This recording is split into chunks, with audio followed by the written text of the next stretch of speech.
Maksudnya, peer-to-peer basically refers to a network where each and every node in that network is responsible for multiple roles within that ecosystem. As opposed to, for example, because I'm also running a peer-to-peer financial technology startup, in the traditional banking system, there is one big bank that will gather all the funding from the society, third-party fund, dana pihak ketiga, and then distribute these funding to different companies, different individuals, borrowers, right? But in a peer-to-peer financial network, every single person, every single node in the network is also a lender and at the same time a borrower. Are you familiar with platforms like BitTorrent, uTorrent, the Pirate Bay? If you are a heavy internet user with access to cheap unlimited internet, you would probably be familiar with it, right? And this is what peer-to-peer is today. And in my perception, this is how culture is transmitted today in a peer-to-peer, organic, rapidly evolving network. When we talk about a platform where culture economy is growing, we have to look at it from these three perspectives. There are many, many different stakeholders in the cultural economy platform, but these are the three main stakeholders that I will probably discuss in this context. The first one is creators. These are the nodes, the people, the institutions, the companies that create culture, that create content. These are movie makers, songwriters, right? Dance performers, choreographers, poets, writers. And there are people, nodes, individuals or companies who then consume that content, who then consume that culture and transmit them across the entire network. These are the users, right? And then those users are then, because they gather in one specific platform, because I work at Google, I will use the example of YouTube here, then companies around the world will be interested in reaching out to these people because they represent a specific segment in the market that these brands would like to reach out to. So this is where the money comes from. The advertisers in this case, it doesn't have to be advertisers, it could be investors, for example, would be then working with the creators to create a narrative that fit their agenda. And the cycle continues, So this is how the platform economy looks like today. This is a never-ending cycle of cultural creation, where culture is created by the creators, disseminated through users, could be through exhibition, could be through the internet, could be through platforms like YouTube, and then money flowing in from advertisers, which will then try to influence the very basic elements within the content itself, which will then be, again, transmitted into the users through many, many other means. Just to give you a context on how these things happen. These things could happen either organically, as in it happens naturally, or through nurture. Has everyone heard the difference between culture or nature and nurture? Right? Any one of you have children today? Right. Oh, you have a child. Okay. I don't have a child yet, but I will probably soon have. There are many, many different ways of raising children, right? And one of the things that I keep discussing with my parents and my wife-to-be is how do we want to raise our children? And it could be through letting our children find their own interest and passion and let them grow through nature, or try to nurture them, try to teach them elements of culture, elements of philosophies, or elements of even ideologies, if we talk about politics here, that we think will ideally suit our children. So it's up to you. And this is the same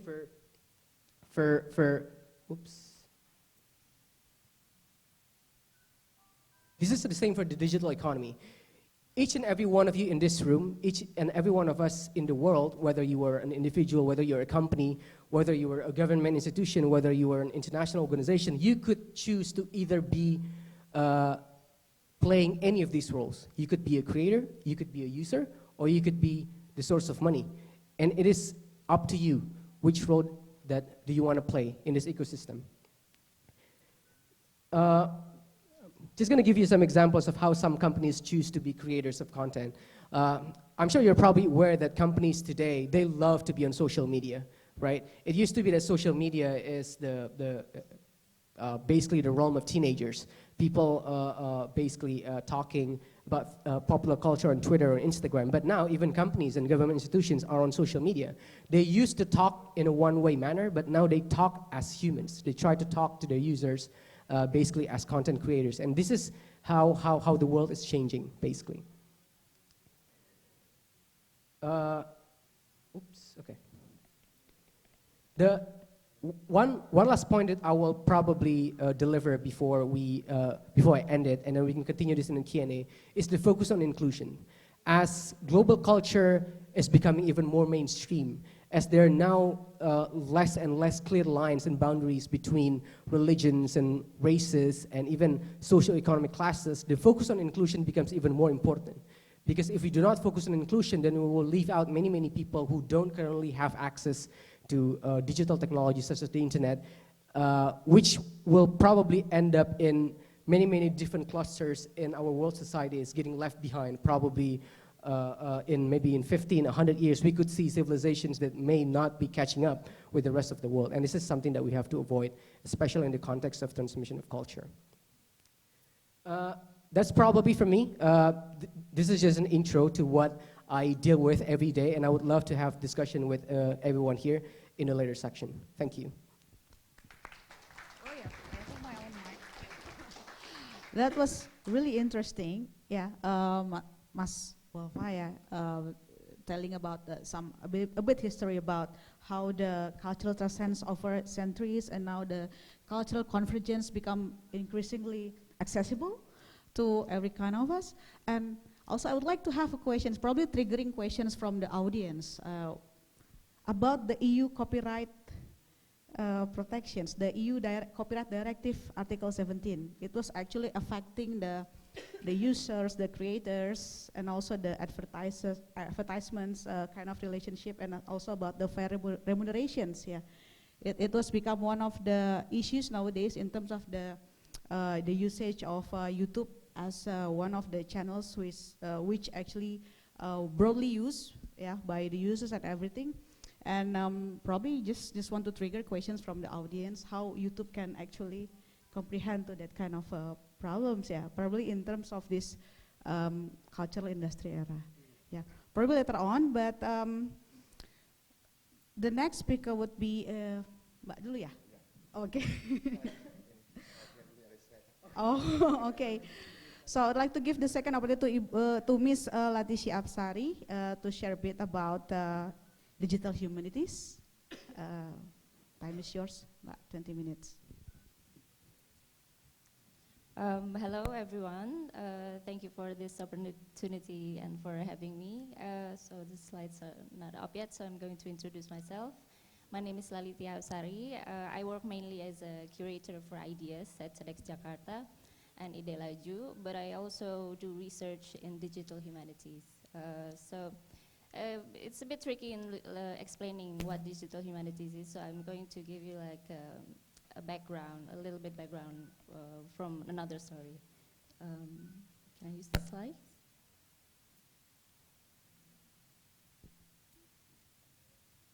Okay.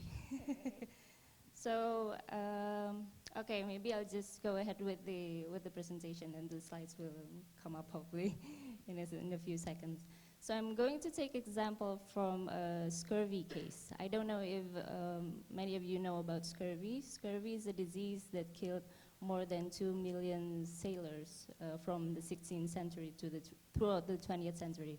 It's a very unique case because the treatment or potential cure actually has been found as early as 16th century.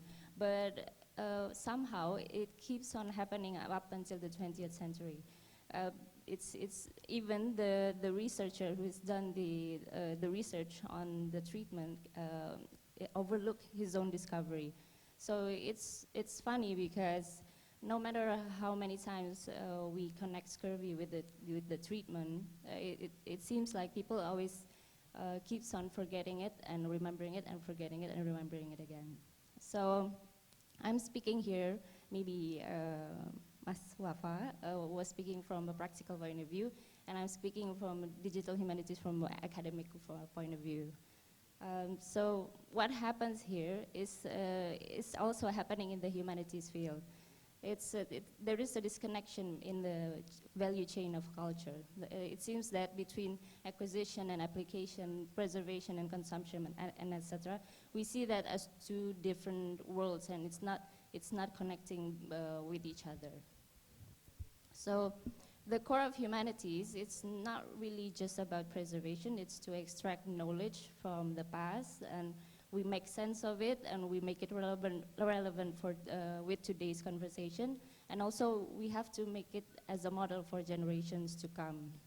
So the modern methods to visualize or transmit this, in the humanities field, it's already been done since the 15th century, like visualization. It's an act of extracting information while simultaneously making a model for the future. So this is where the digital humanities lies. It's actually a knowledge co-creation, because usually in the humanities field, it lies heavily in the critical analysis done by the scholars. Here, we have another point of view, another inquiry, which is a skeptical inquiry and skeptical perspective from a scientific approach. So this knowledge co-creation actually marries the knowledge that we have from the past, which transmitted from the cultural products, artifacts, with today's conversation. So, again, what is digital humanities? It's actually a new and emerging field that encompasses the practice of humanities research in and through technology, but also exploring how the humanity, how we engage with technology, media, and computational methods. Of course, this is very, very academic. My first interest in this field actually began when I was working at Pulse Lab Jakarta. It is a joint initiative between the United Nations and the government of Indonesia. We used to we harness new and emerging data, such as the social media and all kinds of new data. In this project, we encounter a problem where translations often comes very hard for people in the local speaking in local languages or local dialects. So they need taxonomies that can make them comprehend words for emergency cases such as disasters, emergency response, or even SDGs. So we try to experiment with the idea of dictionary using the crowdsourcing and gamification.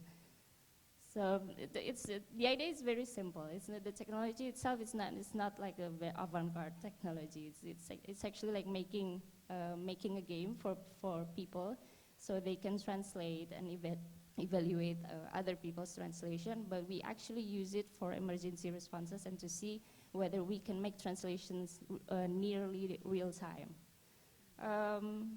After that, my interest grew in the digital humanities, and I was lucky to receive bursary from the Digital Humanities in University of Oxford Summer School. And here I was presented with large opportunities, one of which is in the middle. It's the lecturer presented how we can make a social network from artifacts or from journals, from notebooks. In this case, it's Picasso's journal. So through digital methods, we can make like a social network, whether it's fiction or not.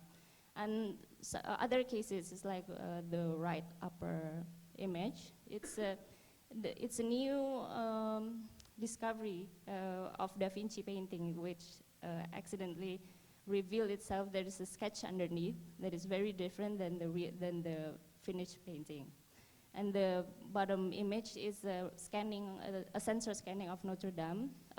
A professor in Canada did this, not knowingly that it plays a significant part in the restoration of the building. So after that, I worked with the University of Indonesia, Faculty of Cultural Studies.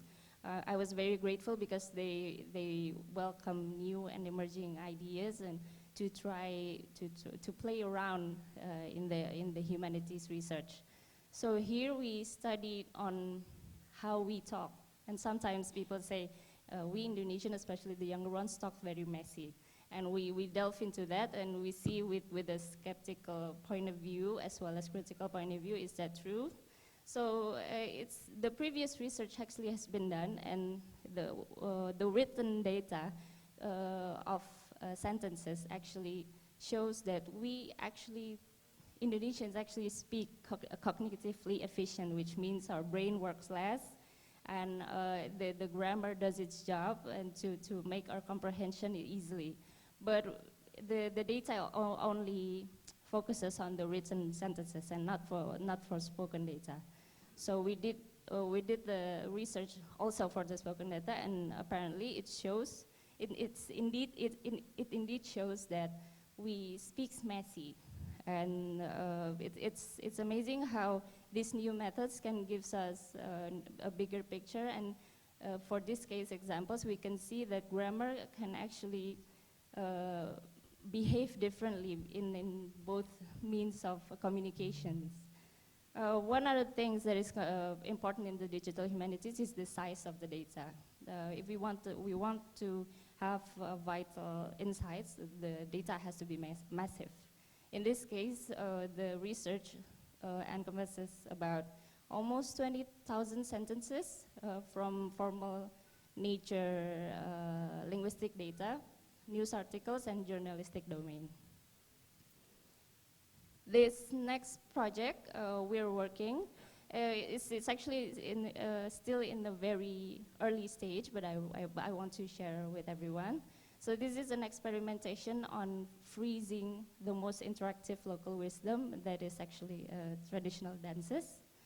So the way knowledge is transferred in traditional dances, especially, lies heavily in the visual observation between the teachers and the students.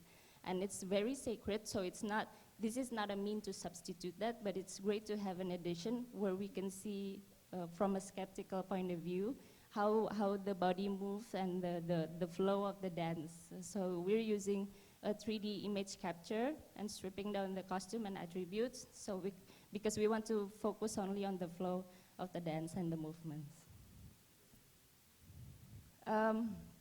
As I said in the introduction, I work 10 years now as an idea curator for TEDx Jakarta, but I speak previously, but I speak much about digital in the academic field. But this is what I love by art. So the TEDx Jakarta is a conference, but it is actually a conversation between people, between the audience, and between the speakers and the audience.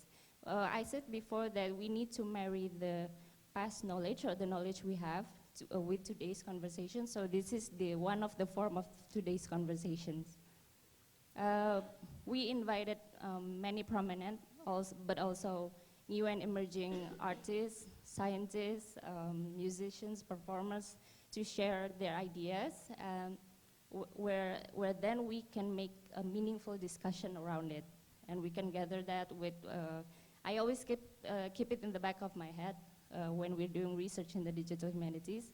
Listening to this conversation is very important to me, because then I should know why do we have to make sense of the artifacts and the cultural products we have. What kind of conversations should this be relevant to, and things like that. So digital humanities is not really about solution. It's just a great addition that combines skeptical and critical inquiry, and so we can move forward from preserving to co-creating culture. Because back to the scurvy case, knowledge once acquired, it's still not permanent. So to maintain it and to make it sustainable is very hard. It takes a hard effort. Yeah, I think that's all for me. Thank you. Okay, thank you very much. But yes, it's a really it's a new landscape for us to study about digital humanities. But we know that it is very important in this digital era. As you know that in my first place, I thought it was only preserving, but now you means like co-creating, and it's not only in terms of language, but movement, everything artifacts. Actually, is it only to make sense of it all, or it is more into how to modernize also could be applied this kind of field or else? Um, can I answer now? Yeah. Okay. So yeah, we scholars in the humanities tend to be stuck in the first part of three parts of humanities I said before, which is extracting knowledge, and that's all. But what the most important is that we have to make sense of it with the current humanity. We have to make it relevant, and another important part is we have to make a model of it so the generations to come can study about that. Yeah, I think, and this is not just talking about specific part of humanities field like linguistic or dance or culture, but because it's more in a collaborative effort, so it doesn't really have a specific field anymore. It can be any. So could be cross. Yeah, cross field. Yeah. And should it be by you means by co-creation? Is it could be modernized or could be transformed into different kind of medium? Could be transformed into new knowledge. Yeah. What is the output of these kind of things? Yeah, because the artifacts and cultural products we have lies heavily in the technologies used in the past. Well, we can't simply go back to the past or like simply just have it displayed right now. We have to use what we have right now, and maybe that requires the change of medium, the change of like what you said. Yeah, well, that's really cool. So probably we can proceed to the last but not least speaker, Bapak Bambang Sujatmiko, Budiman Sujatmiko kok. Sorry, salah. Bapak keluar jadi saya nggak fokus, Pak. Okay, time is yours, Pak. Yeah. Thank you for inviting me to this honorable event organized by the Ministry of Education. My name is Budiman Sujatmiko. Actually, I just finished my second terms as a member of the House of Representatives. And my background is actually, I don't know where to start, but maybe I can share to you about my 5 obsessions in my life. Maybe that can be very informative and telling about my background. My first obsession is human's liberty. That's why I fought against Suharto 20 years ago. My second obsession is human's equality. That's why when I was in the parliament, 2009-2014, I fought for the village law, for the social equity or social justice, for distribution of the village fund for 74,958 villages, $100,000 per month per village. That's my second obsession, human's equality. My third obsession is human's progress. That's why I, with WAFA and with other 360 people, established the movement Innovator 4.0 Indonesia, organizing 3 different kinds of people. Those who want to make our society smart, cultural activists, sociopreneurs, progressive public officers, educators, psychologists. Second one is those who want to make our technological tools smart, data scientists, computer scientists, AI expert, machine learning expert, 3D printing makers, blockchain expert. And third one is those who want to make our biological bodies smart, neuroscientists, computational neuroscientists, gene editors, etc., etc.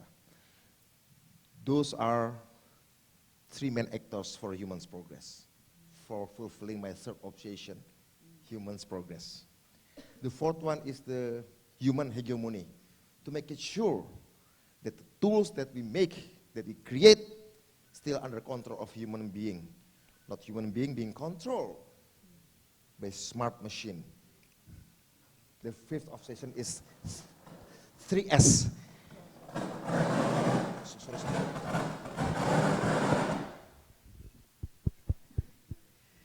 My third obsession is 3S culture, or I don't know. I'm quite doubt to find the term of my fifth obsession because it can be very controversial.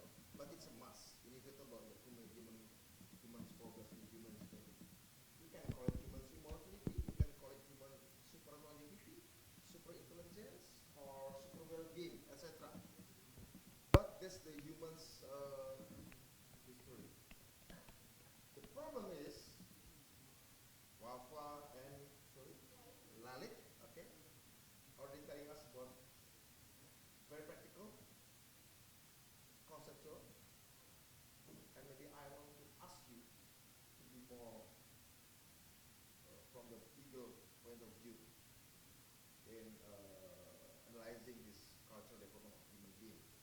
Actually, I already sent my slides. That's my background. But actually, from my point of view, the challenge of human being, not only in Indonesia but around the world, is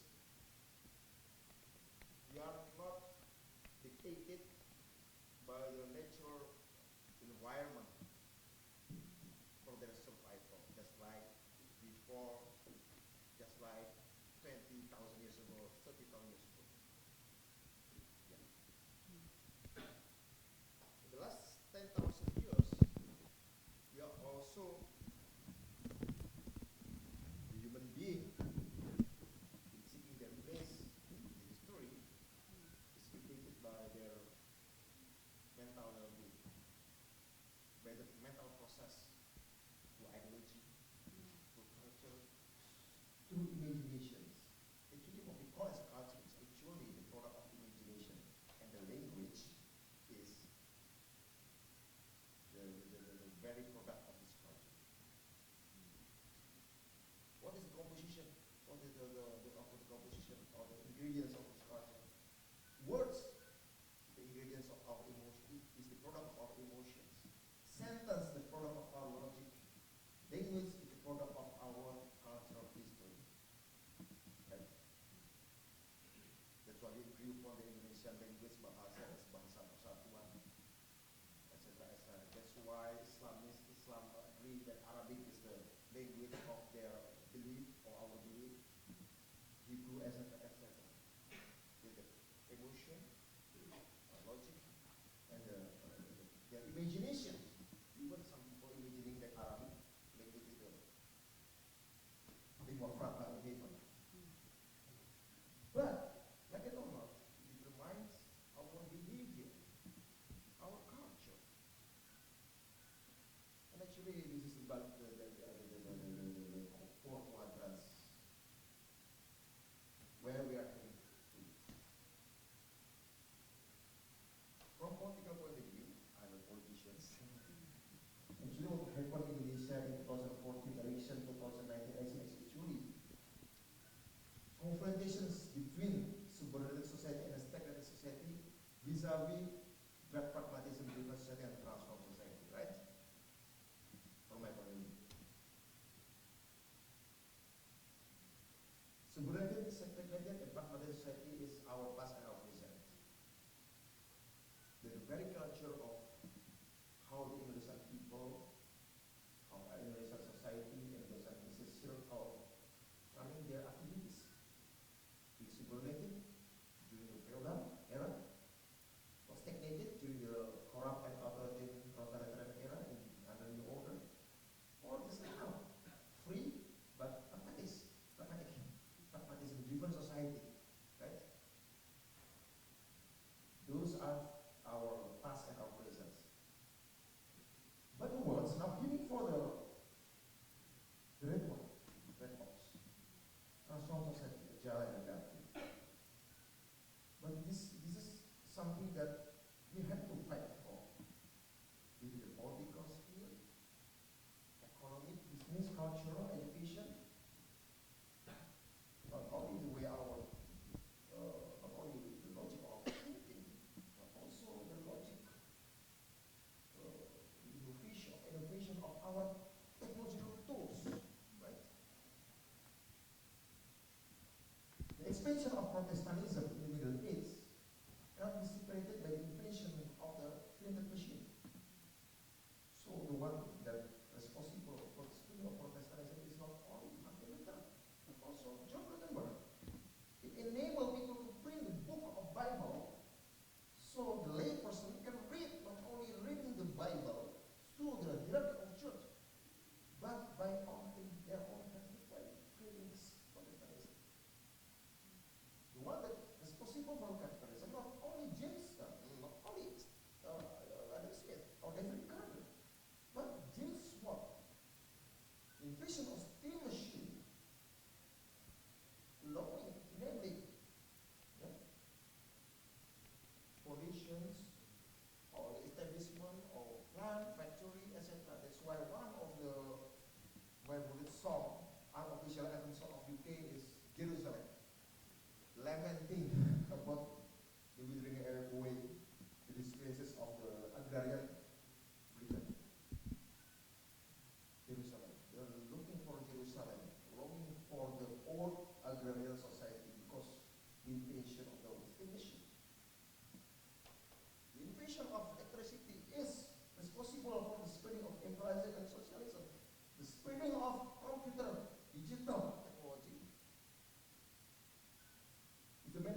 for high loan, but actually John 49, enabling free trade, because free trade, the very foundation of neoliberalism, is allowing us, human beings, to make a trade, irrespective of the state border, through digital space. So, what is the culture, the new culture, the new values that will emerge by the innovation of AI, machine learning, blockchain, 3D printing, DNA-based data storage that can store 125 million petabyte data, around 100 million videos in 1 gram pure DNA. It reminds me of the old story, well, not story or maybe from Bali, maybe the story of the Krishna when he was a child, when he opened his mouth, his auntie see the whole universe in his mouth. Technologically speaking, it's possible now. If you put 1 gram of the AI into your own kid, and you put 100 million videos by Stephen Hawking or Carl Sagan, and you connect 2 milligram DNA, you connect to your glass, and you can see the story of the creation, the story of Big Bang and black hole. Just connect your glass with your 1 gram of DNA. So, the cultural change in our era is actually that we will be surprised by the event, by the historical event that already been predicted by regions, by technology, now implemented and realized by technology. From technology to technology.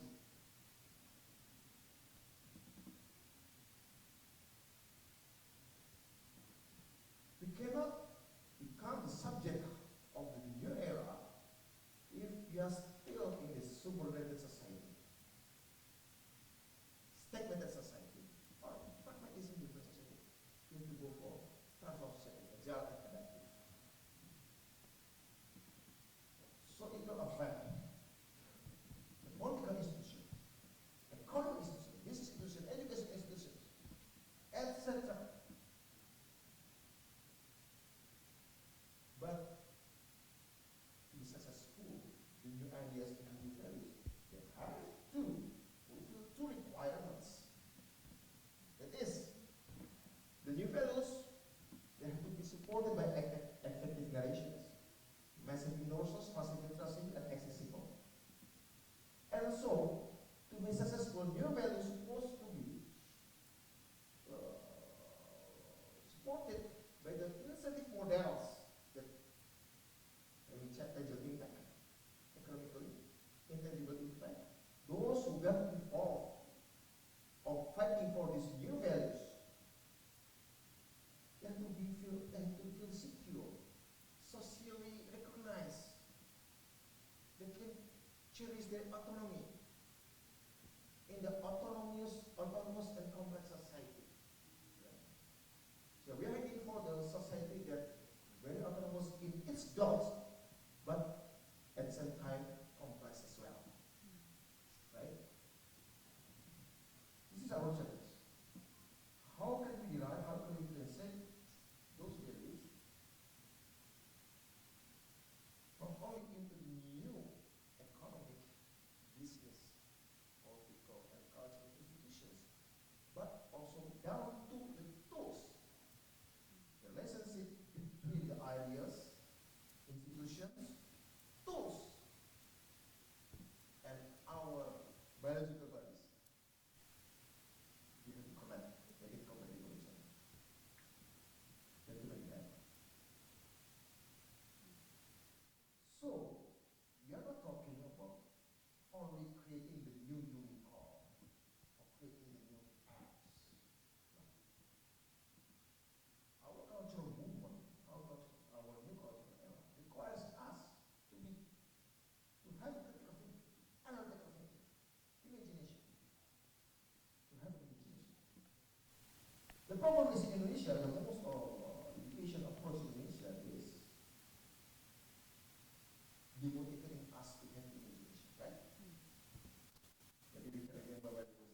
Even the people who live in the coastal area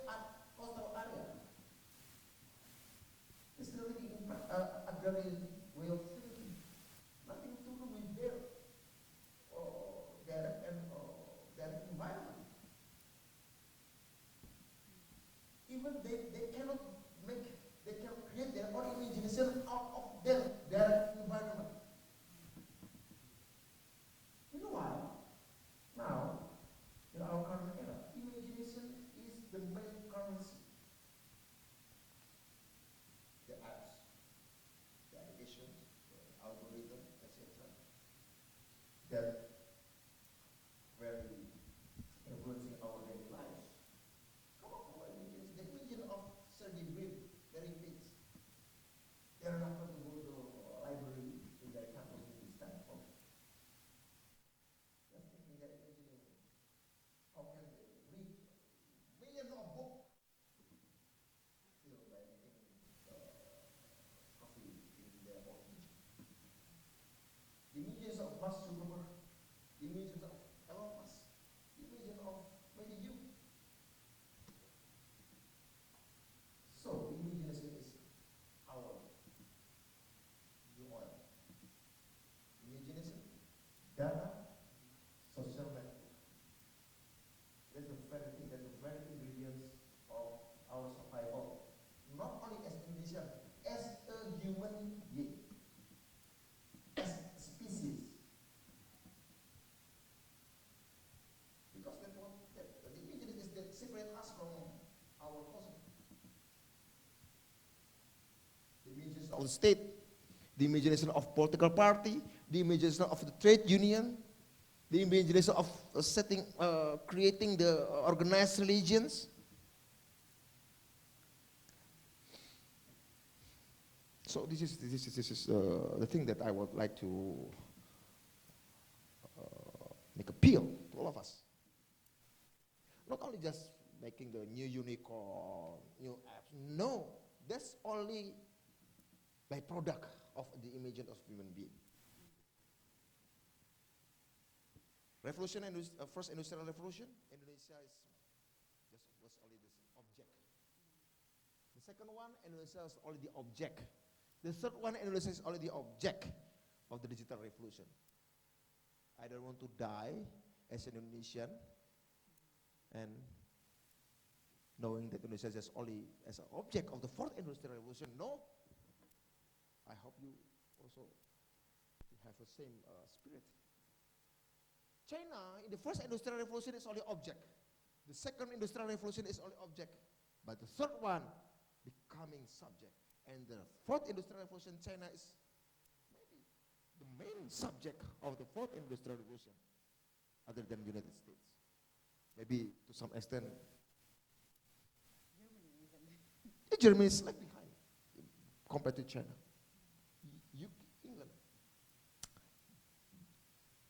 England is the subject of the first industrial revolution. The second one, yes. The third one, no. The fourth one, no. Far behind. India, the first one is object. The second one is object. But the third one and the fourth one, 10 Indian people becoming the CEO of the tech giants in the United States. Indonesia, we are still debating about the gender of the angel in the heaven and fight each other. Thank you.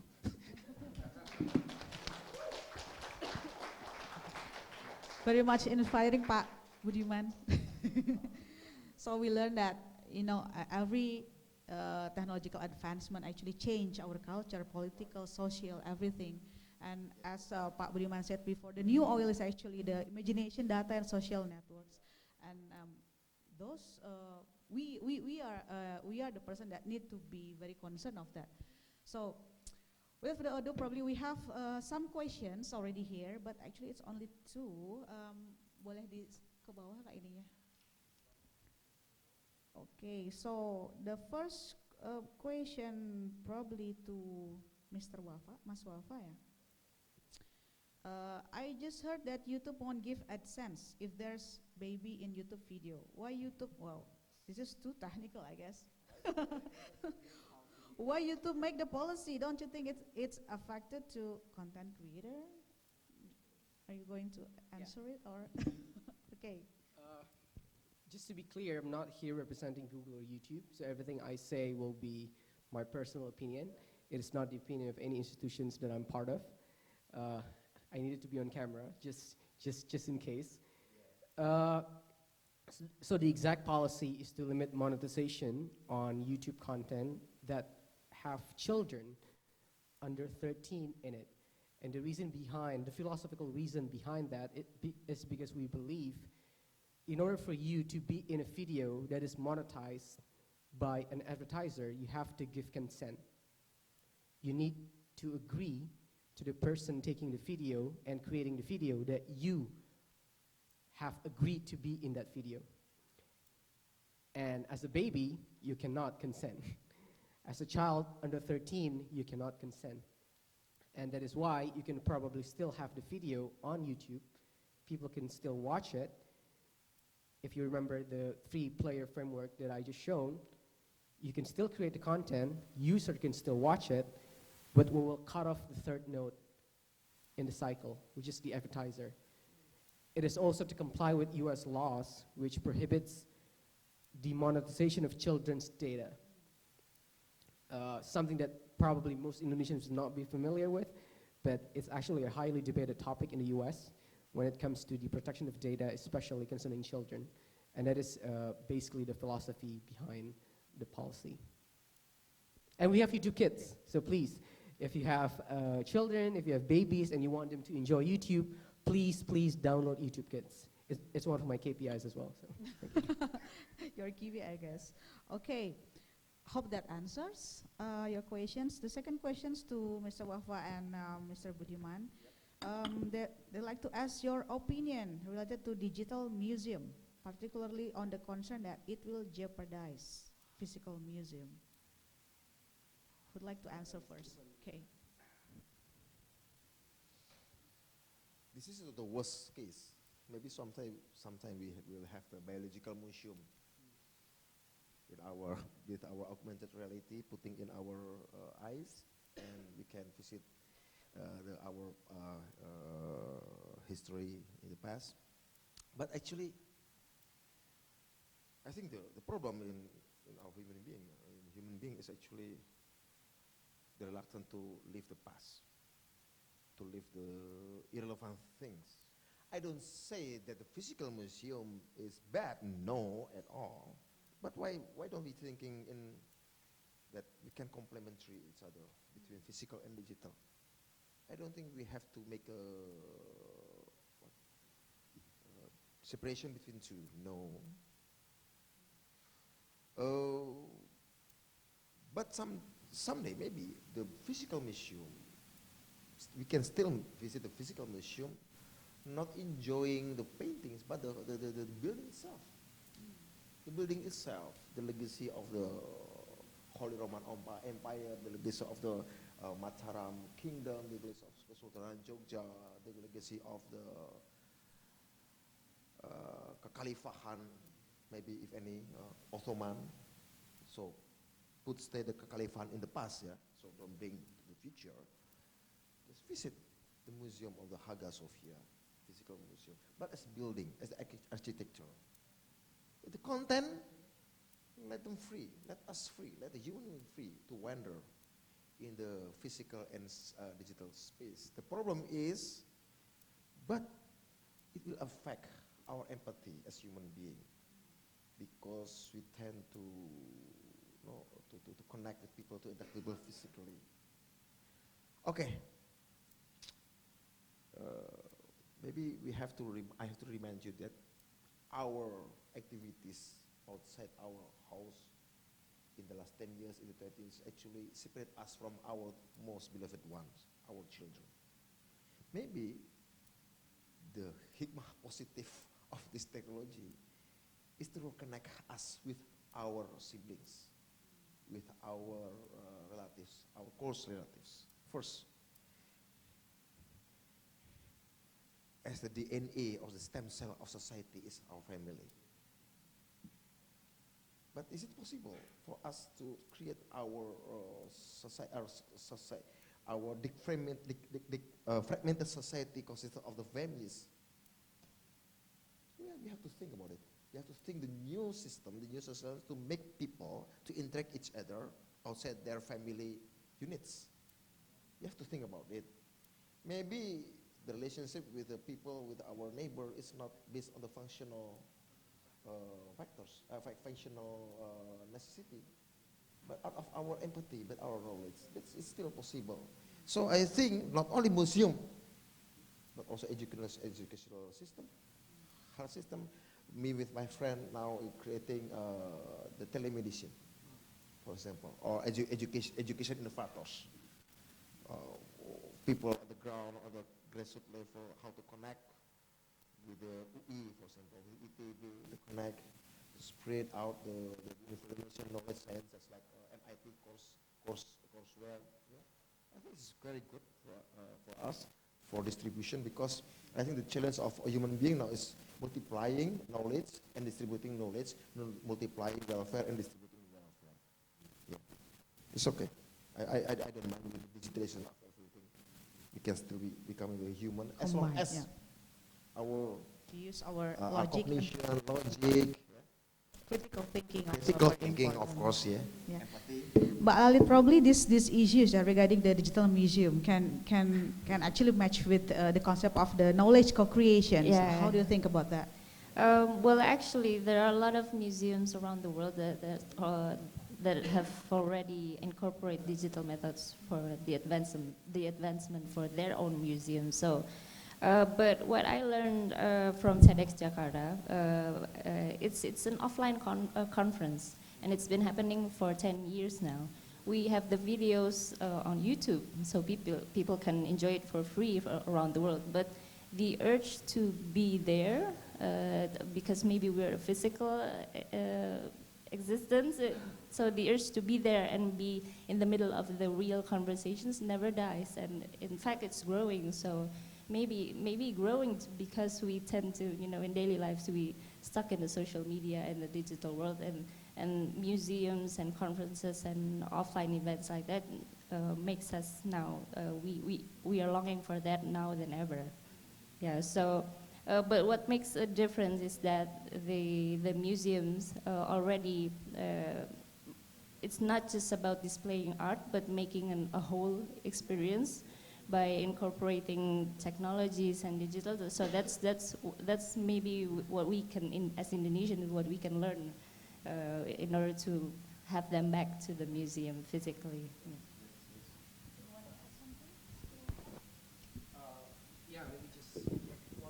Small thing is that during the invention of the television, people were worried that it will jeopardize the enjoyment of interacting with your family members and the enjoyment of books.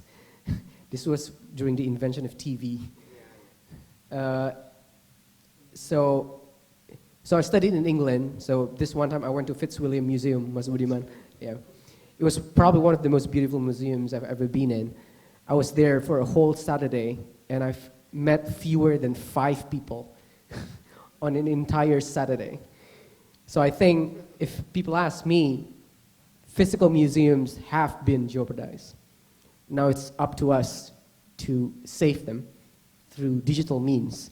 Now, digital technology today means there's a distinction between digital and physical. But I think in 10, 15, 20 years, there will be no distinction. Digital just simply means that you're physically there, but you're not actually there. Through VR to AR, we will come to an era where being there digitally and being there physically is only a minor difference in the terms of its delivery. And by that time, I don't think there will be a discussion around this concern.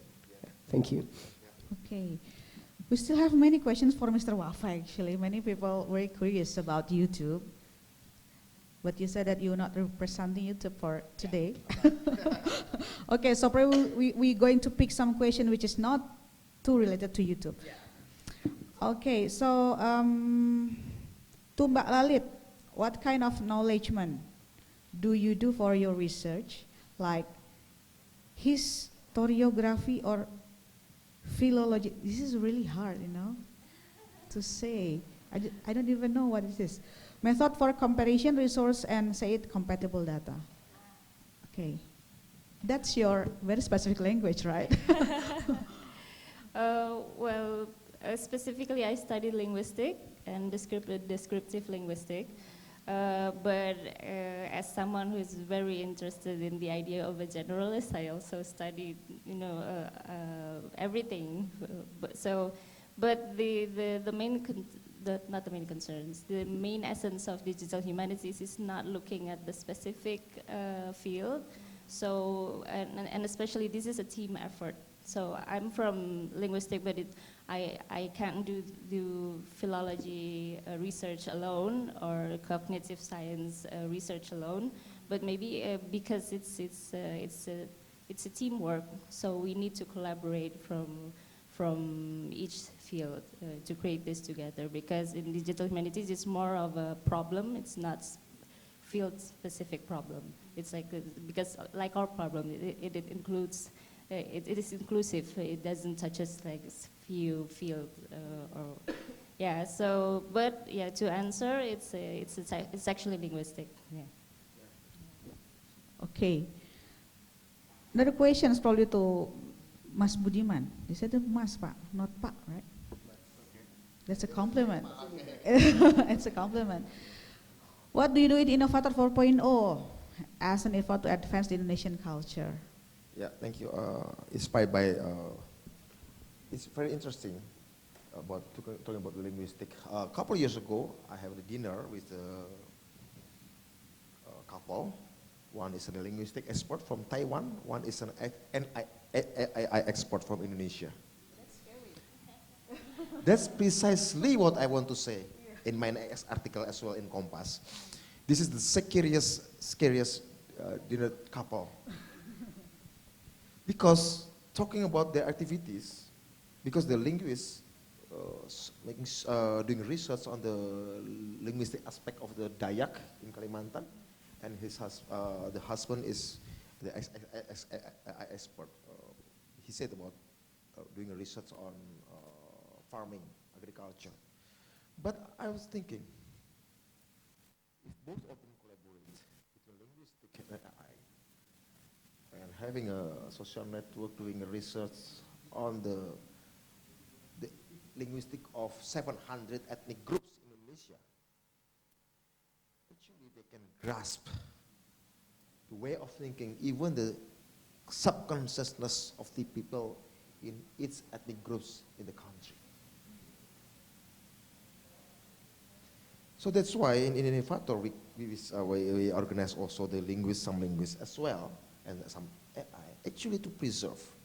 Because the science of linguistic and artificial intelligence, if we can combine between two, we can make a data and read the pattern of the way people think, because I already told you previously, each words is the product of emotion, and each sentence is the product of logic, and its language the product of culture. Digitally stored in artificial intelligence or machine learning, you can outsmart the society. You can outsmart the society as a whole. You can outsmart the citizens of each nation as a whole, and pursuing your own agenda, be it business, political, ideological, or etc. That's why we set up the Innovator 4.0 Indonesia as a shield, hopefully, as the shield of the nation, hopefully, digital shield or digital fortress or biological fortress or neural fortress, and I think you can call it a shield to make Indonesia as our contribution for Indonesia, seeking their place in history. What our contribution in this whole of things? So the culture, yes, we consider culture as the imagination, as the imagination of the nation, based in our meme cultural gene. Maybe you can read Richard Dawkins' Selfish Gene. The behavior of gene, our biological gene, is just like the behavior of our cultural gene, meme. We as a nation should learn, study our meme as a nation, the meme of 700 ethnic groups in Indonesia, before being analyzed by, I don't know, any business group or political group or big brother. Actually, in our Revolution 4.0, there are two streams. We can take a set or we combine between two. Surrender in front of the big brother, AI, or we create the brotherhood, blockchain. AI, big brother, and blockchain is the symbol of the brotherhood. We have to take a set with the brotherhood. Blockchain, the democratization of data after the democratization of information through internet and democratization of manufacturing through 3D printings. We have to go into the democratization of data based on blockchain. Digital and social validation by community to create their own meme as the basis of the culture. Translated into language, into sentence, into words. And setting up the standard, setting up the imagination of the nation. That's our game at the moment. Thank you. That's a hard task, actually. Yeah, great. I don't know how much time left regarding this session. Yeah, time is up. Okay, time is up. So probably I would like to conclude very fruitful discussions we have here. Yeah, so if I may conclude that probably there is a gap between the culture industry and the industry 4.0. We all know that. Remembering Indonesia, we have very diverse cultures here, but actually the industry 4.0, what we meant here is not only focusing on the productions, manufacturing. It is more, could be as a form of inspirations by using digital convergence. We can also open access to distributions by increasing the access to different kind of payment systems, smart contracting, everything. Could probably make use of it, yeah, for the digital the cultural industry, and also increasing the uniqueness by additive manufacturing probably. So it's not only in terms of the high production and everything. Commerce also, increasing e-commerce and also archiving, which then could be commercializing the IP and everything. So probably every knowledge that's stored later on can be used as source of collaborations, co-creation and everything. So I guess if, the way we see the industry 4.4 advancing the cultural industry is way far beyond only manufacturing, I guess. So I hope these discussions can be fruitful for all the people here, and I'd like to thank you to all of our speakers, very insightful presentation we have here, so please give a big round of applause to all of our speakers. Okay, so thank you so much. Selamat siang, assalamualaikum warahmatullahi wabarakatuh.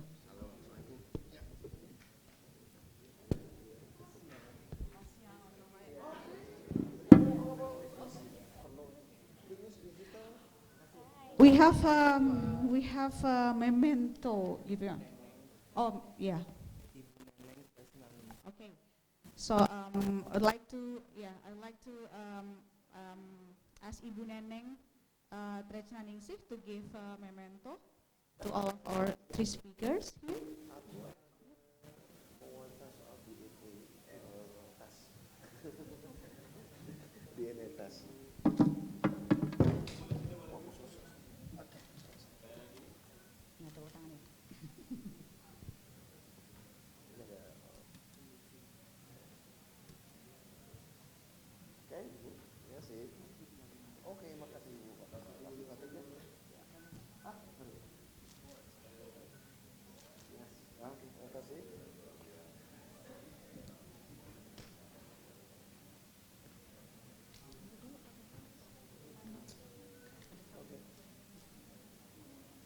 So probably a group picture after this, usually like that. Bener, ada.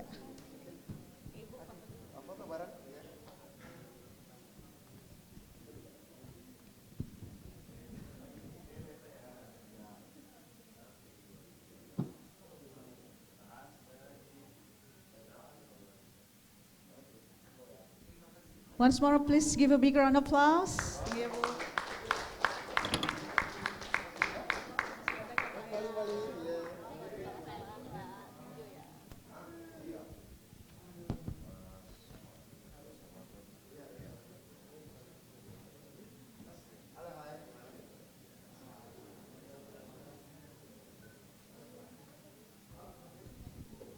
So actually,